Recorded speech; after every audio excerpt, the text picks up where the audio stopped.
Good morning, everyone, and welcome to the second webinar in our City Heat Detox webinar series, Decarbonizing District Heating, hosted in partnership with the Covenant of Mayors and the CEE Bankwatch Network.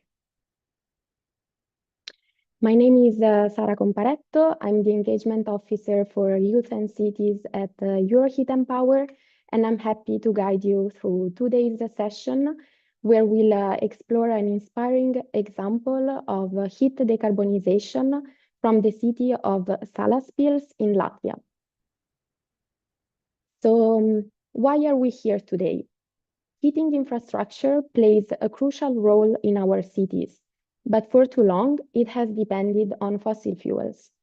That is why the Covenant of Mayors launched the Cities Heat Detox campaign, supporting cities in their transition to clean, renewable heating solutions.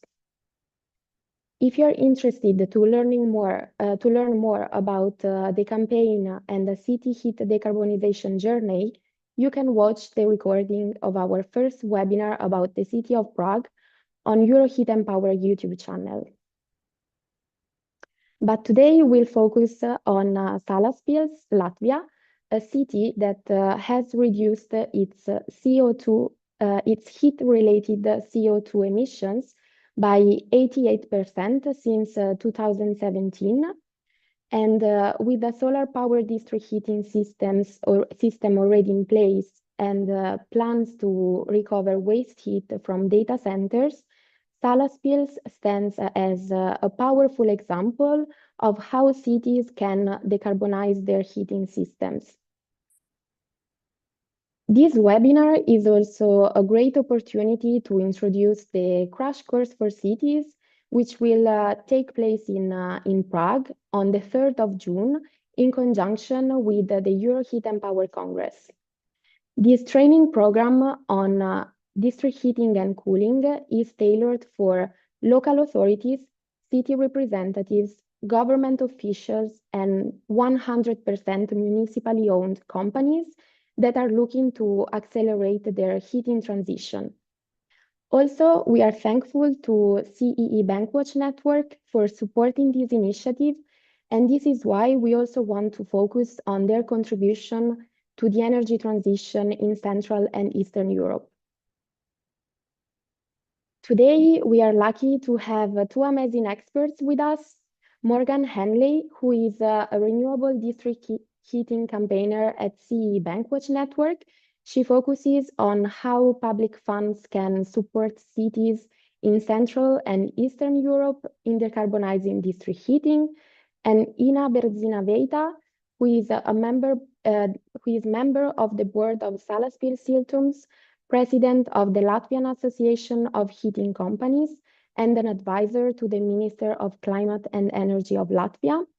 Under her leadership, Salaspils implemented the first district heating solar energy project in Eastern Europe, proving that large-scale thermal solutions can work even in northern climates.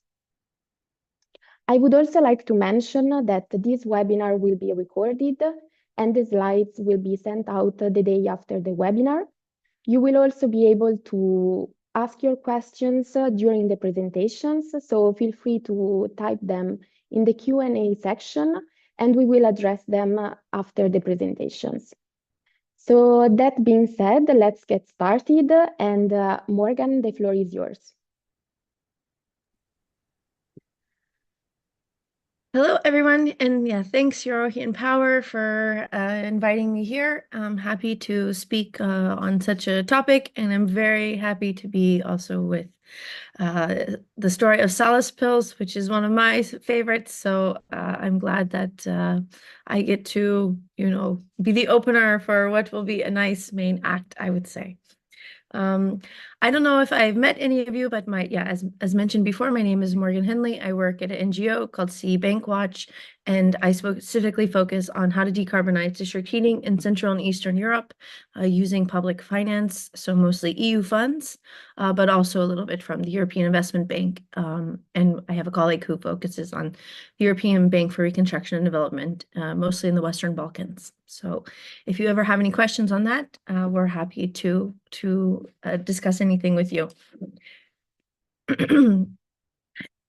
One thing that we've been working on the past year is a methodology on how a town or municipality or district heating company can change their heating source to be from renewables. Because I think, as you know, the region has many old systems that are reliant on fossil fuels. So we prepared this methodology with some experts based in Prague, Exergy, and you can, yeah, I'm happy to share it afterwards if Euroheat Power will allow. It's ready for download, and also happy to discuss it further if anyone is interested. But it was specifically imagined for just transition regions, so the regions based on coal, but it's really applicable for anyone that's using fossil fuels. So it doesn't have to be one of the EU specific just transition regions. And the reason why we did it, as I think probably most of you know, is that now there's going to be the requirement that municipalities over 45,000 inhabitants will have to do heating and cooling planning. So the need for heating and cooling planning will be bigger than ever before. So yeah, just I think most of you probably know, but just to remind you, this is sort of the makeup of district heating on the continent.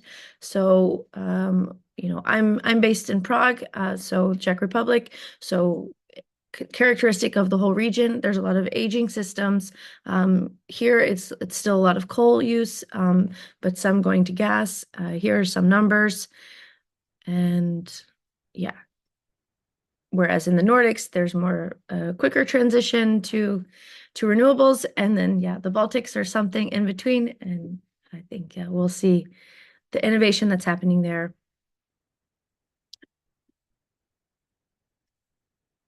So when you have these, existing systems that were built, maybe 60 years ago or more, how do you change them if they're based on really, high temperatures, needing combustion to produce the heat?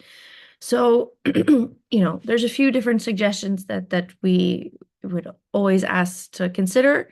So, yeah, big renewable integration, so large heat pumps, and that can come from seas, rivers, air, geothermal, waste energy from cooling or from industry. Yeah, so the waste heat integration, so it can also be from, yeah, whatever kind of industry you have. It might be applicable, it might not. It would really depend on your circumstance. Deep geothermal, that's of course going to be if you have the capability to do it. Not every geography will be able to support it. And it's, yeah, I know it can be a complicated and expensive process, but once you have it, it's quite reliable. And yeah, and then also, one thing that we are always trying to advocate is just to diversify. And instead of having one big plant burning coal or gas, that you have different sources. So also they can be, used in different times when there might be a better opportunity for one versus the other. And also sector coupling, so really being able to pair different things together, which will also help with flexibility, which is also really important for, as we move towards electrifying many other things, whether that's transport, and also need to do storage, which also heating can help with. And I think we'll hear an example later. And yeah, the goal to make it, more sustainable, cost effective, clean and low carbon heat, and it helps the local society. When you can get more synergies together, it's also helpful not just for the heating sector, but and the consumers, but also for the industry who can maybe sell that heat.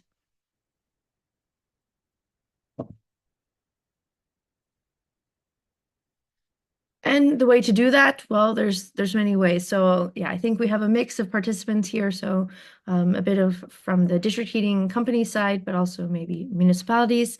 And so here we have kind of the laundry list of different ways that, the EU and different countries and municipalities are trying to push that in the right direction.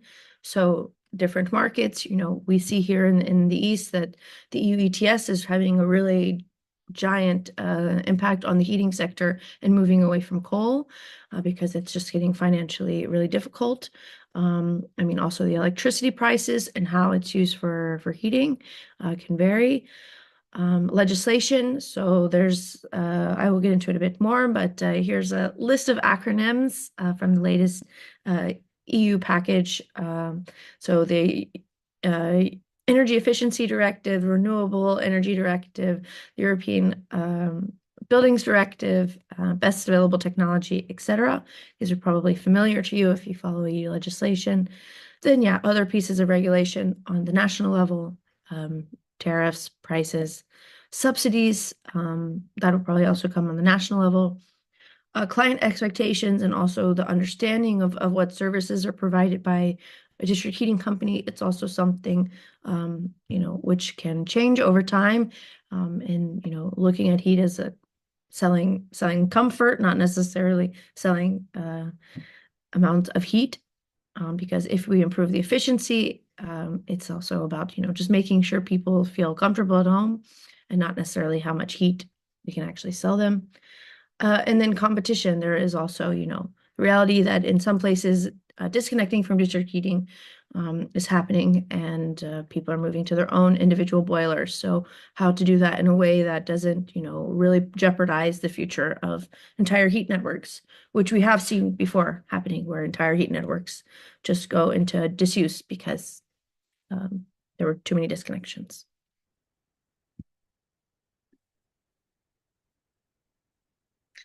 So yeah, I mentioned it a bit before, EU legislation. I mean, I think many of us understand the need and how important heating is in the entire energy mix of the EU.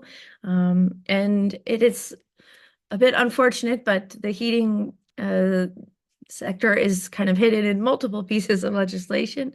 So yeah, the Energy Efficiency Directive, the Renewable Energy Directive, and the Directive on Energy Performance of Buildings, which also before that was the EU heating and cooling strategy, but it's quite outdated by now. Maybe we will get a new one in the coming years.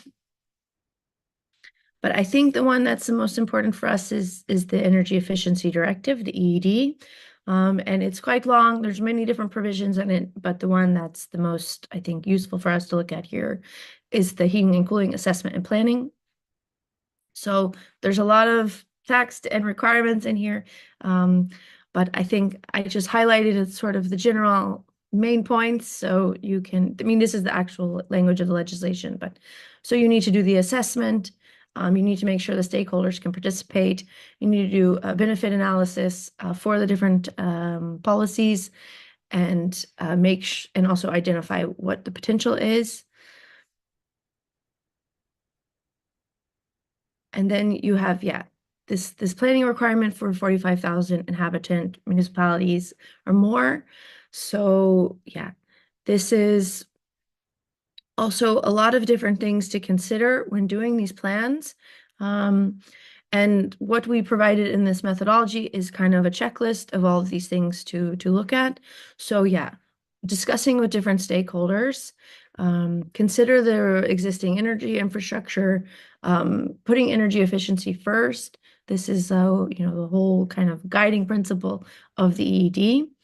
Mapping the potential of how to improve the energy efficiency in homes or buildings. Also making sure, vulnerable households are considered specifically. Creating an overall strategy for these potential that's identified, and then looking at the finance that's available and what would be necessary, and then making a trajectory of, what are the goals and, in 5-year increments. It's not just, the 2050 goal, but really like, what do we expect in piece by piece? And then also, really looking at the regional and local authorities. And then they also should be aligned with other local climate, energy, and environmental planning on the national or regional level. So this is in the EED. And the requirements. And so, here is a bit about our methodology. I think it's just reiterating what's already sort of there. So the energy first principle, energy efficiency first, the national climate laws, looking at energy communities if they exist, or any other kind of consumer-led initiatives, looking at the financing options, what's out there, what needs to happen. State aid, also don't forget that that's can be an issue or an advantage, depending on your circumstance. And then, yeah, looking at potential synergies, like, I don't know if they building a new train line or metro tram line in your municipality, can you also put a district heating pipe underneath, something like that? Or if they are doing reconstruction, does that mean also no way will you be able to dig up later to put district heating pipes? And then also, yeah, cooling, it's depending on your situation, but cooling is also relevant for the commercial sector almost anywhere, no matter where in the world you are.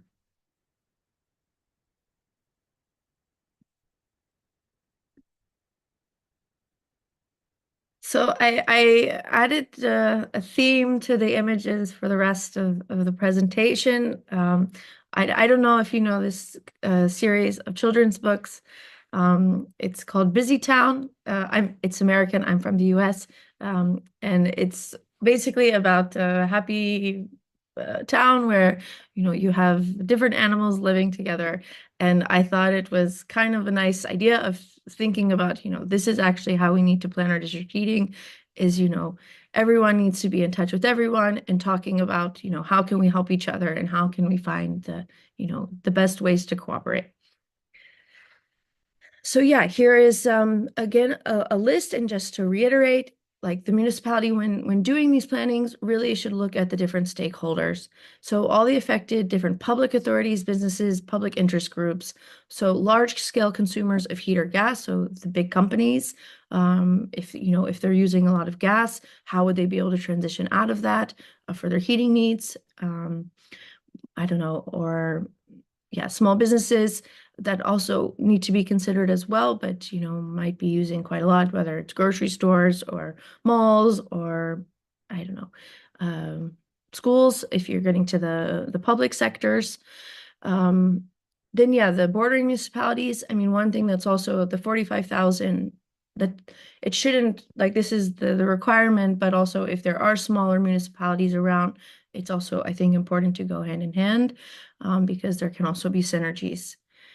Associations of municipalities, depending on where you are, state authorities, um, real estate companies, they know what's there, what the building stock is like. So also can be important to speak with, and also can help, plan future district heating, connections, chambers of commerce as well.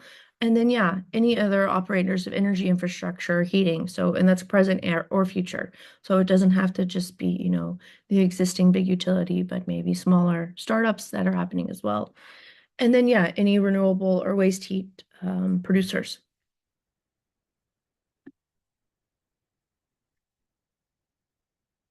And then this is really getting into sort of the things to look at. So inventory analysis, look at, yeah, the consumption, the temperatures, the emissions, the generators, the heat source, the networks, what's decentralized, the building stock. So all of that is really data heavy stuff, but it's the way to really look and see what you have at your disposal to as an asset, and also as the things to work and improve on for energy efficiency. Um, and then, yeah, potential analysis in a quantitative and spatially differentiated manner. So the energy savings potential in the different residential or commercial processes, the potential for generating heat from renewables, waste heat, or central heat storage. And then, yeah, known restrictions, if there's some things that are already known that can't be done. For instance, if there's no geothermal down underneath your ground, then yeah, that's or it was looked in and yeah, can be done, things like that. And then yeah, again, the target scenarios looking at the final year, but then also progressively the intermediate goals.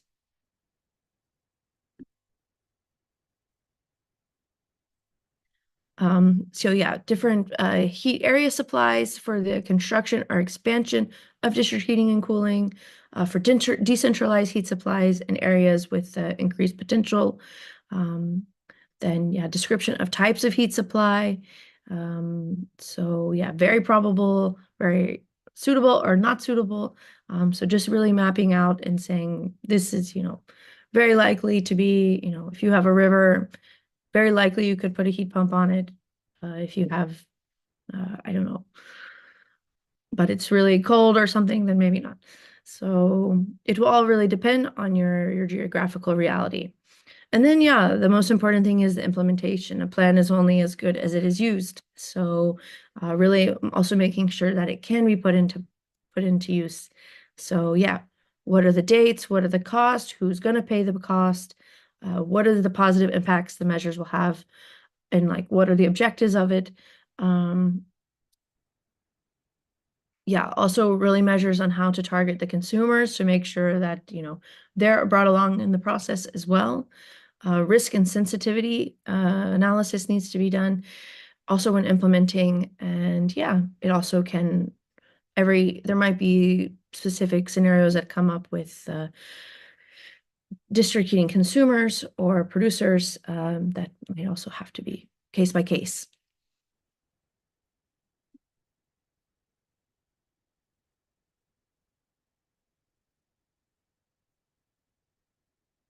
Yeah, so then also the requirement on the operators of the heating networks, because this was before, it was really from the municipality point of view. But this is, yeah, also it can really only be done if they're working together. And so drawing up the heat expansion plan needs to have from the heating networks, description of the state of the network itself. How are the pipes? How are the heating, the fuel sources? What is the potential that they know of? What is the future development plans? If they have any decarbonization targets? Are they planning to expand? And what do they really need in terms of investments? And yeah, every district heating company and municipality is going to be different. There's no one size fits all. I say that, there's a saying that you can't understand another person's marriage, and I think you can't understand another district heating company because there's so many different specificities to it that you really need to, know it inside and out yourself from your own personal experience. So, but all of that to say is I think that all of these different talking to, the businesses, talking to the municipality, seeing what you have available. These are things that I think that were done really well in Salaspils and really looking around and kind of figuring out the puzzle of what's there. So I'm really happy that you can see that in action with the next presentation from Ina. And again, yeah, happy to send out the methodology and discuss it with anyone if interested. Thank you so much, Morgan. It was great, and thank you for sharing all of this useful information with us. And I would also like to mention that the Repower the Regions report is available on Euroheat Power Knowledge Hub already, so you can find it on our website. And now let's hear more about Salaspils from Ina.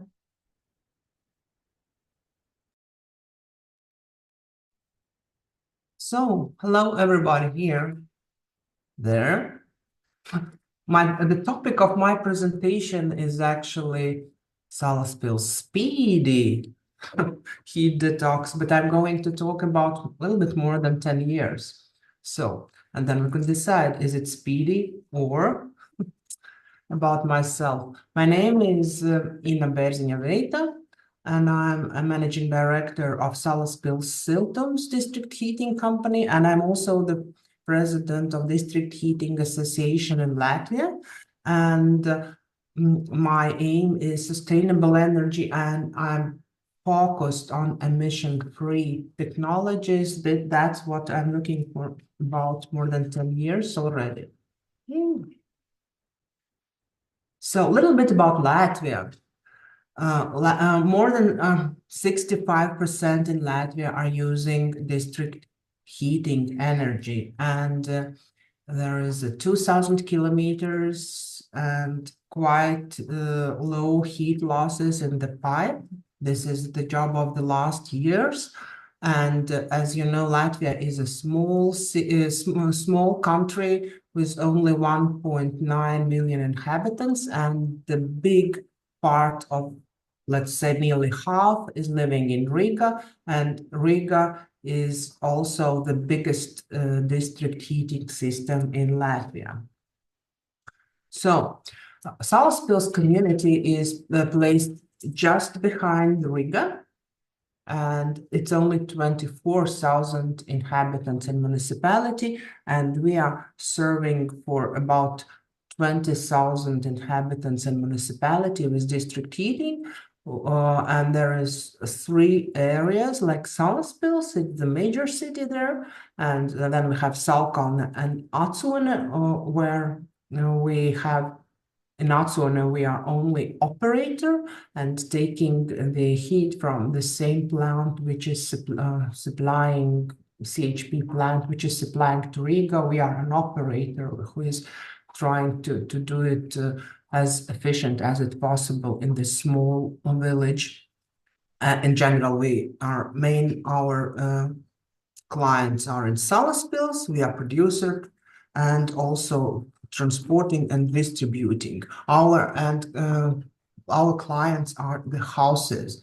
We are supplying up to the wall of the dwelling multi-residential house, and we are focused from the first day to the sustainable development, and I will talk a little bit about what we are doing now, because we are trying to develop and change all the time. Little bit of history. I came to Salaspils Siltums in 2011, and it was like a horror movie at that time here. Everything looks just horrible. The production was horrible. It was 100% fossil fuels. There is one company who is renting the premises and producing with cogeneration on gas. They produce heat. It was the city with one of the highest tariffs and big debtors, no money.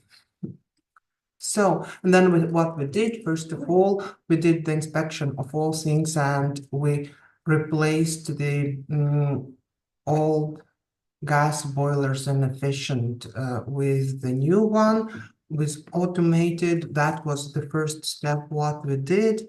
Then the next and most important in the meantime was the remote data control system. So where we can see online what we are doing, how is the consumption, temperatures, and all those things. And also we did the projects and plans and changed the pipelines. You can see the old ones, and now we are 100% insulated and finished those things. Actually, with the changing the control system, I mean this and changing the pipelines. First, at that year there were 25% savings of heat, which means it not just the losses in the pipes, but it was also the incorrect readings of the heating consumption, you can say. So in the meantime, we got the European, we got into the European project and built the first wood chip boiler. And after a while, we also added the flue gas condenser to this boiler to increase in efficiency and to produce more from the same fuel. And then I come to this 2019, where we finished our big project, including the solar field, because in that time the cogeneration plant didn't have the tariff supports anymore, and they jumped out from our production structure, which means the best thing in the summer load was to put the solar. Together with solar, also always comes the accumulation tank. It's 8,000 cubic meters of accumulation tank, and I can say that this is also one of our best investments, because the accumulation is like one more producer. After 3 years of running our production and using efficiently our accumulation tank, I can say we increase our efficiency about 7 to 8%, excluding solar. I mean, we are using it also on the temperature fluctuations, and when we see that soon it will be colder, now it's warm, we collect the heat from renewable and decrease the gas during the peaks. So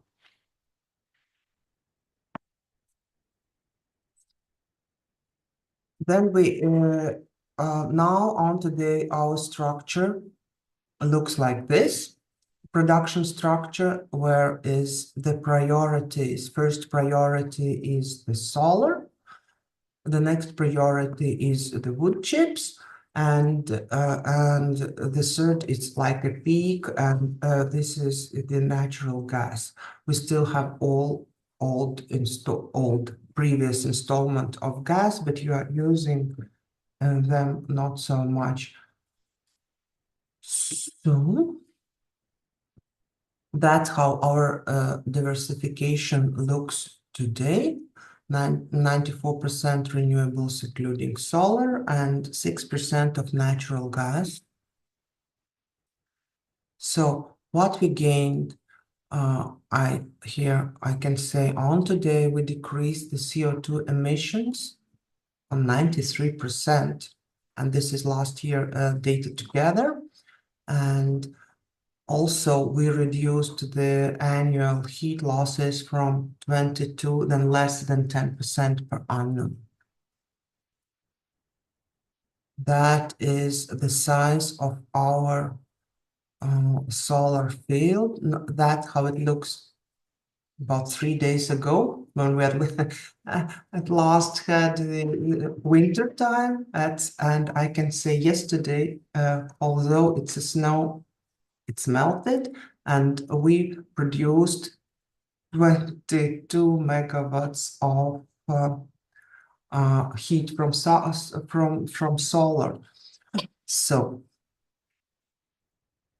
and I know that how it looks, that during those years, it's 5 already, we have with solar energy we saved 2.8 million euros.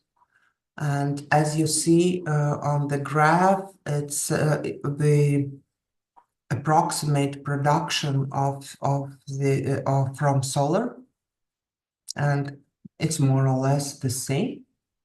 And as I said, we mostly fill in the summer load.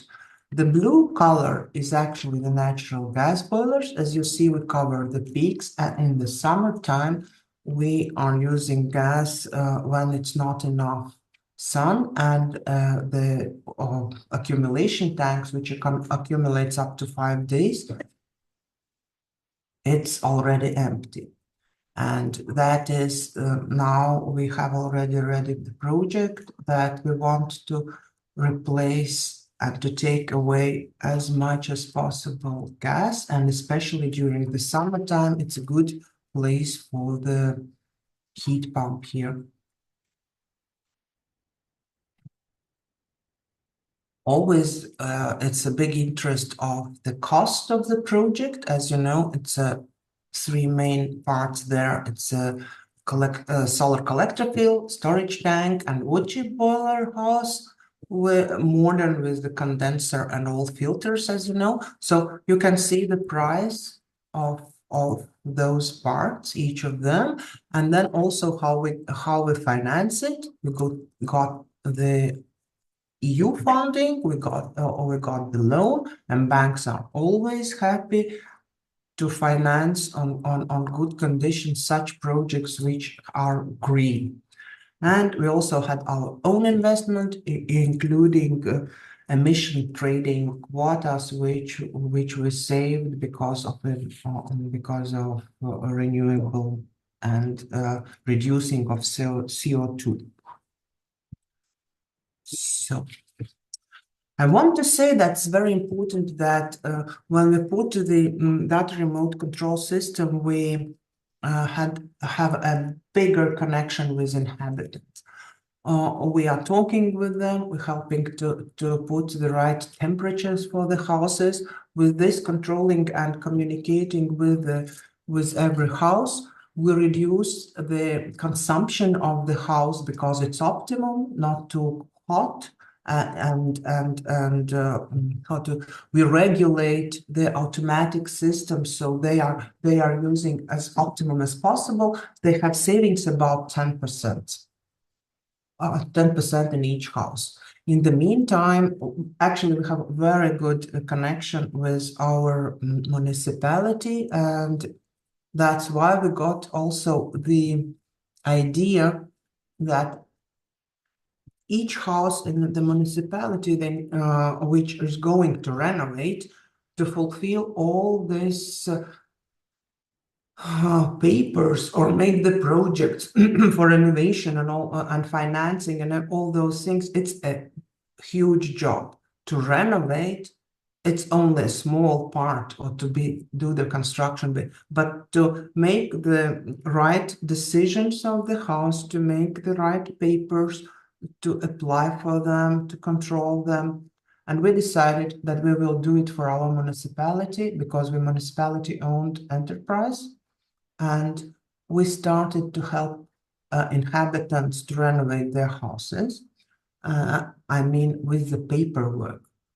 And at the beginning, it was they just came those houses which are like have their own house maintenance, but then also those who are the maintenance, the companies came to get help for us because we know how to attract money, how to put correctly all papers, and on today in Salaspils there is 1/3 of houses are renovated and approximately it's about 10 houses from we help them to do it, and there are several also in line.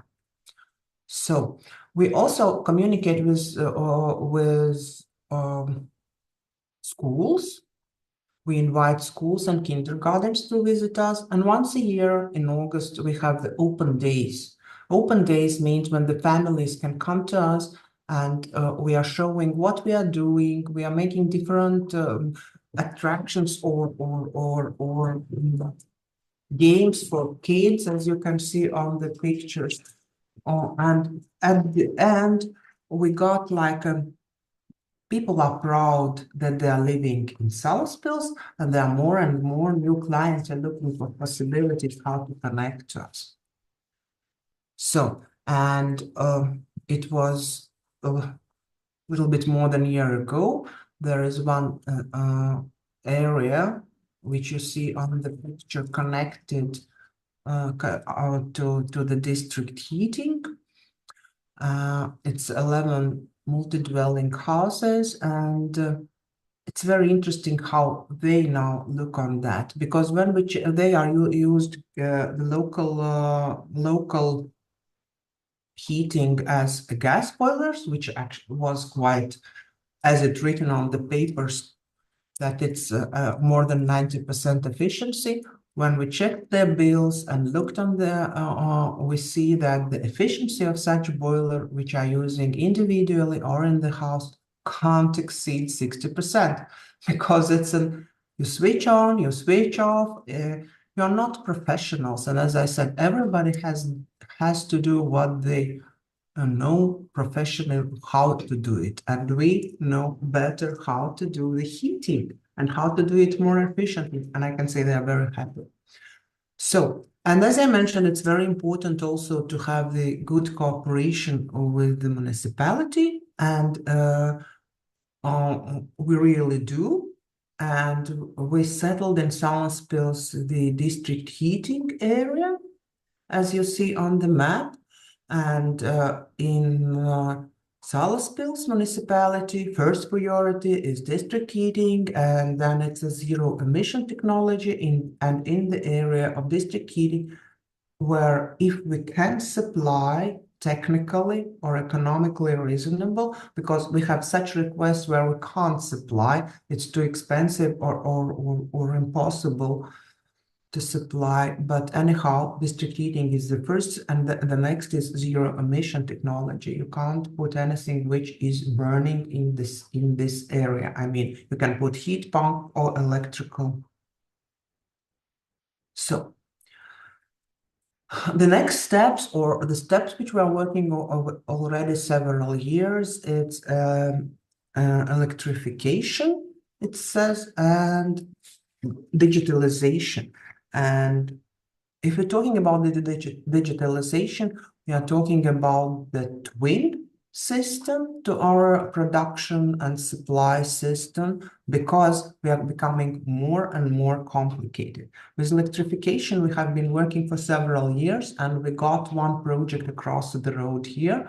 They are putting on the data center, and electrification for us means several things. Maybe you know that the Baltic region just switched off from the Russia and Belarus electricity grid.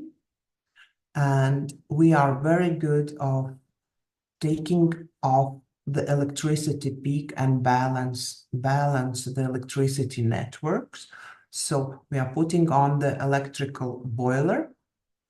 We are planning and also the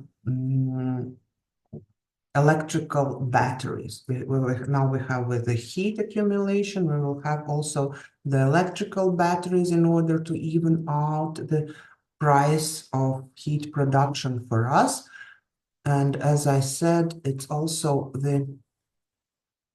we are looking on possibility to burn as less as possible, not only gas, which is already very low, but also the wood chips.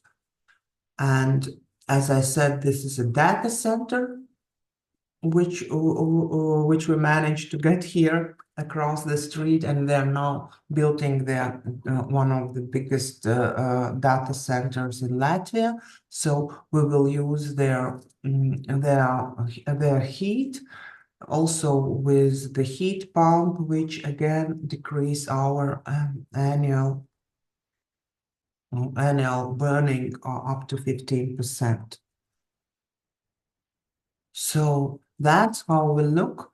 So we can decide, is it speedy or not speedy? But I can say that we are very keen to do something every day and to improve our how to say, the production and our service every day. Okay, thank you. That's how we are. Thank you, Ina. Thank you for sharing your experience with us.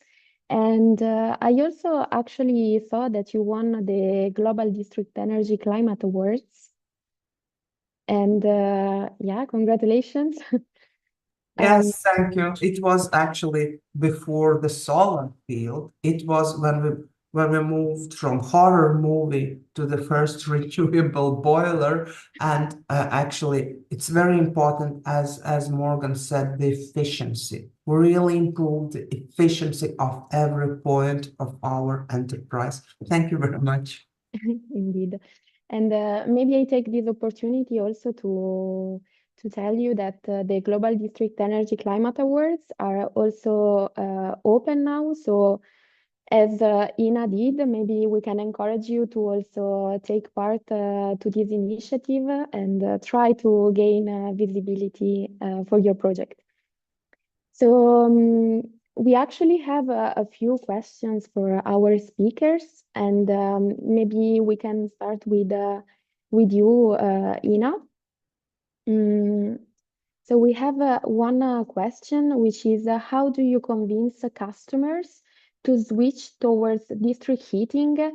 Is the cost of the heat cheaper than their existing system?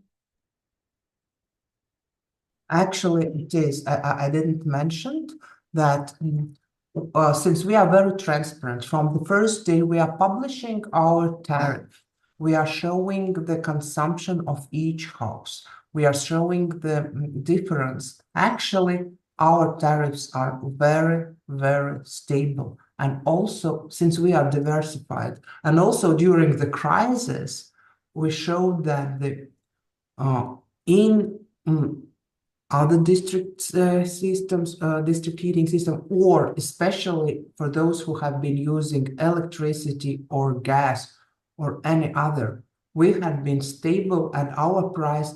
For example, with the gas users was 4 times cheaper. So there are several things. First of all, as I said, everybody knows not only in Salaspils, but also in all Latvia that the Salaspils we are very open, that the Salaspils has solar, that they are stable, that they are reliable, and so on. Actually, for us, it's much more difficult to say no for district heating where we can't put piping. It's opposite. It's time. It's time when you're working day to day to them, to telling and yeah. All right, thank you. And another question is how many units are connected to your district heating system?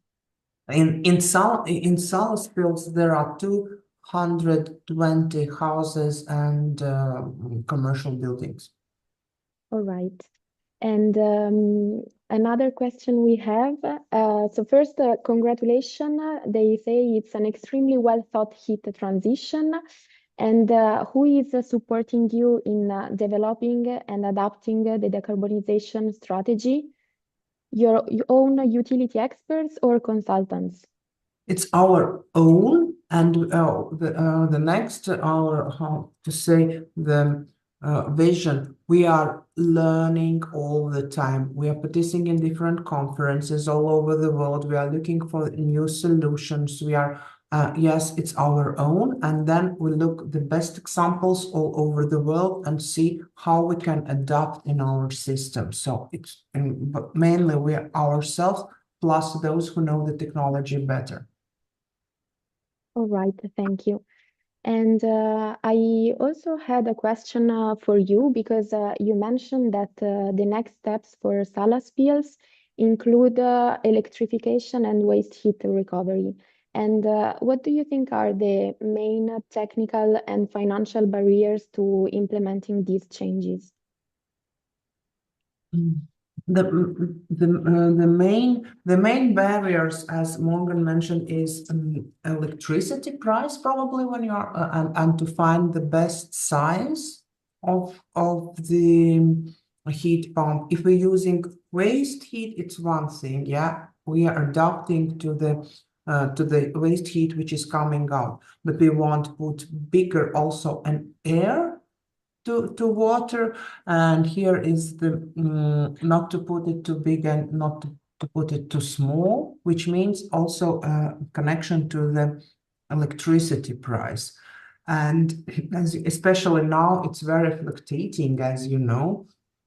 And I also forget to mention that together with the solar collectors, after 1 year, we put also the solar PV, which means our solar field is 100% running on sun. When you need electricity for pumps, it's also electricity, it's produced by sun. So if we come back, that is about as a district heating association, we made last year an agreement with regulatory board, with Ministry of Energy and Climate, and with the transmission grids of electricity. We made a memorandum of understanding that in order to decrease the fixed price of electricity, which is quite high because of the low consumption of electricity in the country. So we are making the memorandum that we can tried to find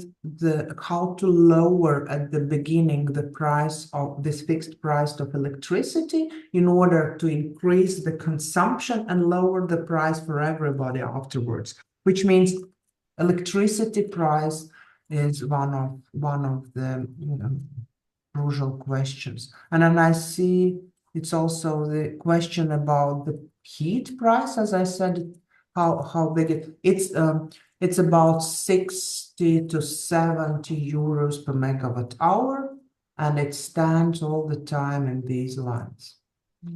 Thank you. And here is the price about the winter and summer. We have the regulatory boards, and we are settling the price for all over the year, which means it's not that during the summer it's 5 euros and during winter it's 80. No, it's we are taking all year and consumption, and then we got the average price for all year round, and it's changing for just for few euros when if it's let's say the cheap boards jumping out or something, but actually it stands there for many years already.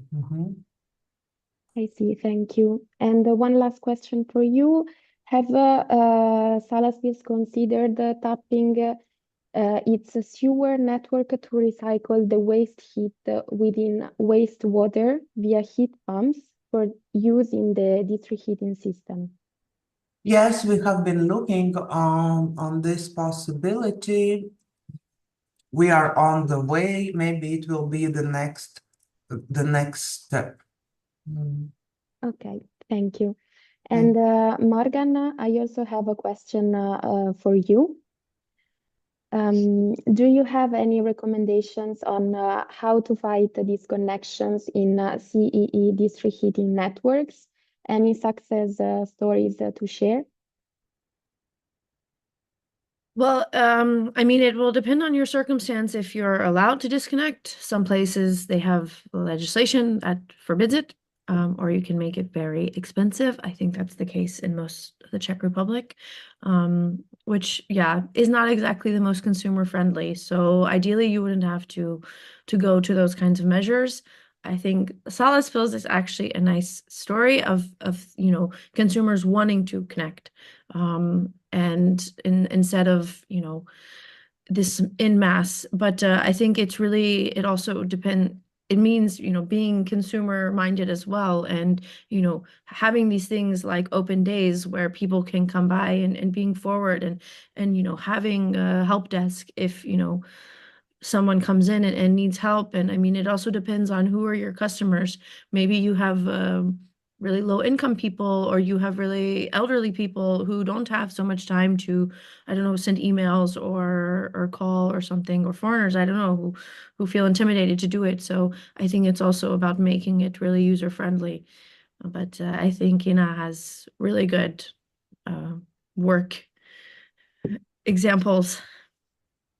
Great. Ina, Yeah, I would you can like add. to? Maybe Yes. I can add about this that in Latvia, one person in the house couldn't. It's already around 10 years, a little bit less, or 8. That one person in the house, if house has district heating, connected to the district heating, can't say no to district heating, because first of all, it changed whole system. So all house should decide. If all house decide that they will switch off, they can switch off, but not one person in the house, because it destroys all inside system. Thank you. Thank you. All right. Then we are closing this webinar. Thank you, Morgan and Ina, and thank you all for joining today's discussion on Salaspils' impressive district heating transformation. I hope you all found this session insightful and that it gave you new ideas on how cities can accelerate their heat decarbonization journey. And before we wrap up, I'd also like to remind you about our upcoming crash course for cities. As I mentioned, it will take place in Prague on the 3rd of June at the same venue as the Euroheat Power Congress, O2 Universum. And this training program, once again, is open to local authorities, city representatives, government officials, and municipally owned companies. And for that, you need to register, and I'll get to the steps in a second. The main news is that we are excited also to share the outline of the program. The day will start with a welcome session and introductions, creating a space for city representatives to meet and exchange experiences. Then we'll have 3 sessions throughout the day.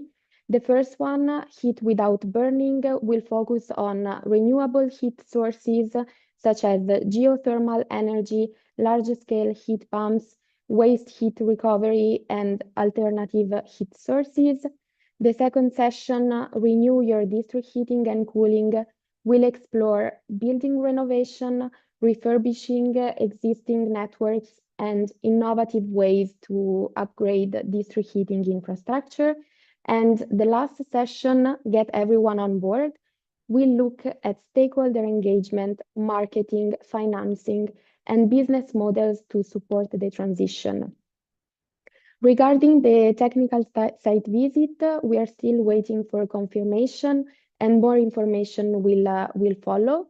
But what is sure is the amazing networking dinner on the 3rd of June in the evening, which will give you the chance to connect with the broader district heating and cooling community. So if you'd like to attend the Euroheat Power Congress and the Crash Course for Cities, you need to follow these steps to register. First, you need to go on Euroheat Power website and access the Congress website to register. You need to click on register, and then you need to select the EU National Local Representatives NGO ticket and express your interest in attending the Crash Course for Cities in the relevant custom question. Once you've done this, you complete your registration process and you can attend the Crash Course. Just note that each Crash Course registration will be manually verified. So register using your work email address or contact the organizer in case you work for a municipally owned utility. And once again, thank you for being part of today's webinar, and special thanks also to Ina and Morgan for sharing their expertise with us. If you have any follow-up question, feel free to reach out, and we hope to see you in Prague in June. Thank you, everyone. Thank you. We're looking forward to seeing you in Prague. Yes, Thank bye. you.